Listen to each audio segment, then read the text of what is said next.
Within a week of the debacle, I had joined the British battalion. And from there on, I went to, I don't know where we went, for 6 or 7 weeks for training.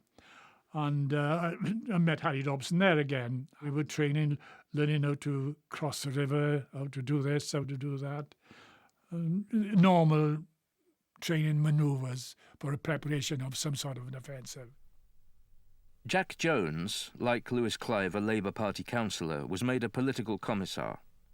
Our job was to try to revive the spirits, which I tried to do, tell them what was happening in Britain, tell them what was happening as I saw it, the prospects for regrouping and advance, which came to pass. As the British battalion trained and reorganised, new volunteers arrived from Britain. Prominent among them was David Guest, the young Cambridge intellectual. An unlikely warrior, he left a teaching position at Southampton University to volunteer for Spain. He was of course, a very dedicated Marxist and so on, and theoretician, as they say. Went over my head a bit, but there we are. He started what was called the activist movement. The slogan of the activists was, every soldier an activist, every activist a hero. And that always impressed itself on me. At the same time, Maurice Miller, the trainee pharmacist from Hull, was appointed Assistant Battalion Commissar. Sitting next to him here, on his left, is the Welsh miner Harry Dobson. In summer 1938, the Republic massed 80,000 troops for a surprise assault back across the River Ebro. We weren't the first across. It was the Spanish brigades that went across first, and one of their leading units was the Listers, the Lister Regiment. They were marvellous people. Eventually we got the word, we get on the move and down to the river, and there was boats waiting for us to take us across.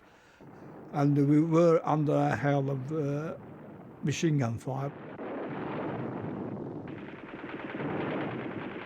I went over in a rowing boat. There was six other fellas. We landed on a bit of the sandy shore on the opposite bank, and shell fire was coming over.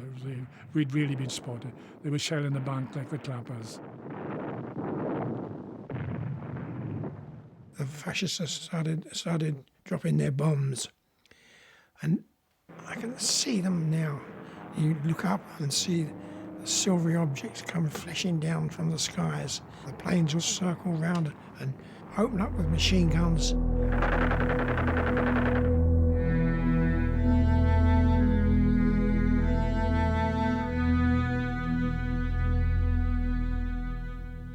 Bueno, lo que sabíamos de aquí pues era relativamente lo que se hizo de la batalla del Ebro. El 25 de julio atraviesan el Ebro las fuerzas republicanas y llegan hasta el frente de Gandesa.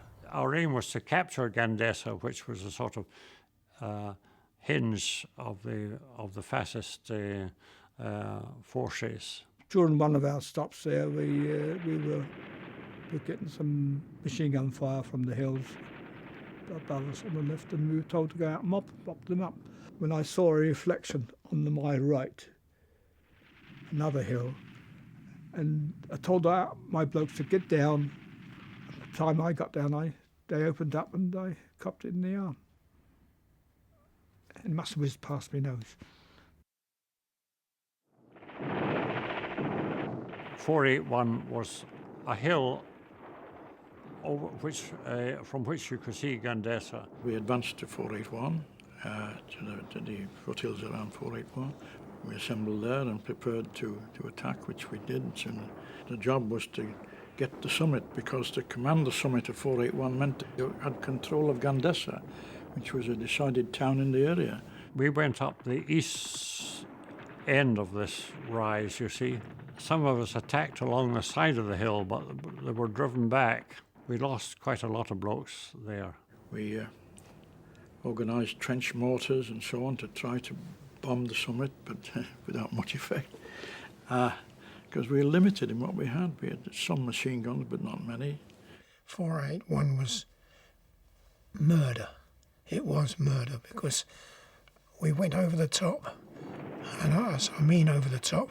We did it every day, regularly, every day, sometimes twice in a day. all the time there was this whistling of the ricochets. When you got near to the summit, then you were faced with everything. Everything was thrown at you. I was firing with my rifle, encouraging men forward, and suddenly my right arm went numb.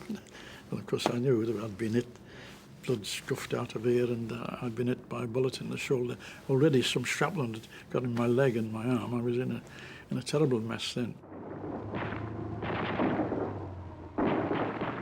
The defence of the summit was very considerable.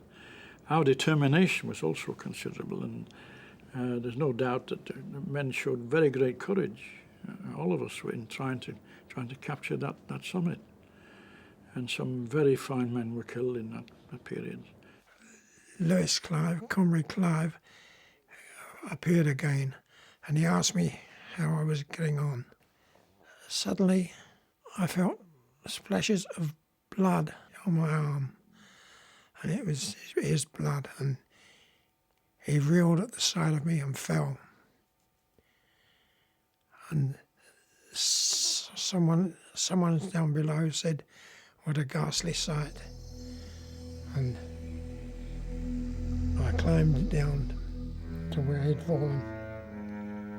And there was Clive. He was dead all right. He was killed instantly.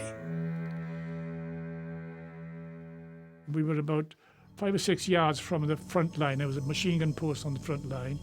And from nowhere, a burst of machine gun came, hit Harry in the stomach. He fell with a slight groan. Harry died within, I would say, about a minute after hitting the ground.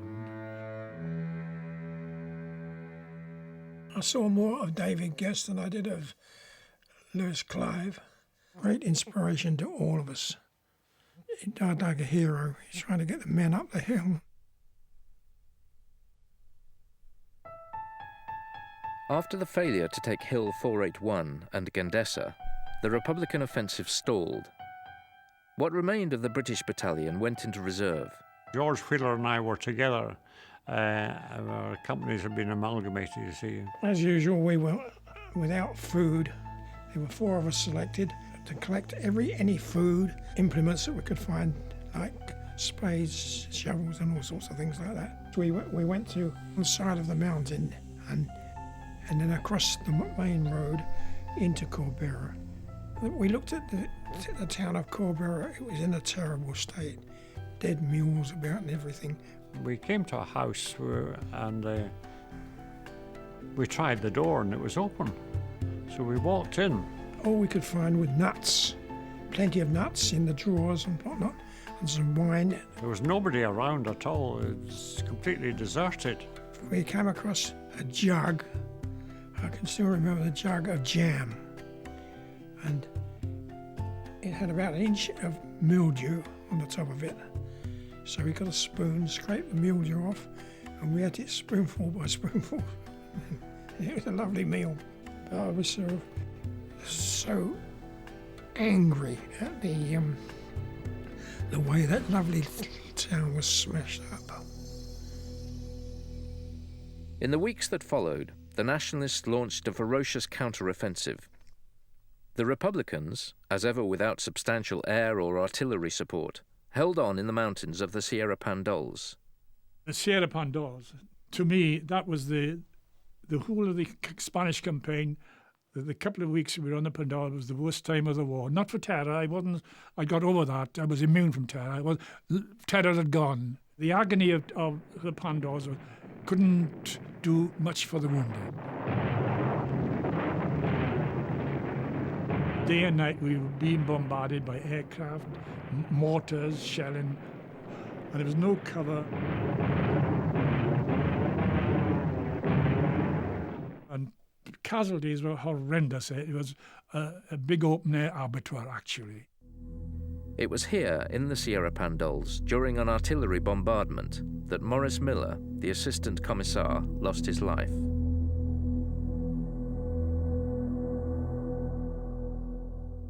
There was no way to bury the men, nothing at all. The only way we could hide them from the other troops was to put them there and put stones over them and build cairns with them. And it was here, in these extreme conditions, that the memorial to the 15th International Brigade was constructed.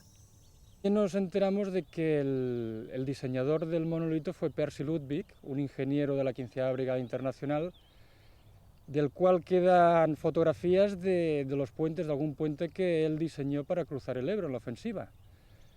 Este hombre pues sigue vivo todavía hoy en día, cuenta con unos 92-93 años, reside en Moscú, y estoy intentando pues localizarlo pues para dar un poco más de luz a esta construcción. With the failure of the Ebro offensive, the Spanish Republic faced the inevitability of defeat. In the hope of a compromise peace, the government announced the unconditional withdrawal of the international brigades from Spain. Aware that they were soon to return home, the British volunteers were ordered to take part in one last action. For the last 2 or 3 nights we had been fortifying different places, and we were really tired, dog-tired. And as we settled into our position, it was dawn when we got there, and we could see the fascists moving on the ridges above. And our position was so weak, we were in a wrong position. The rest of the company were distributed round in this treacherous trench, and that's where George was. And then the bombardment started, and it seemed to last for hours.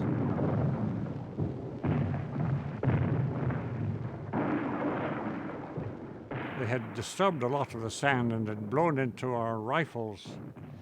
And after 5 shots, our rifles wouldn't fire anymore. We couldn't get the bolts open. All of a sudden it stopped. The bombardment ceased at the right moment to allow their forward troops to come forward, and Manos Arriba, hands up, and we could do nothing but surrender. We couldn't even grab our rifles.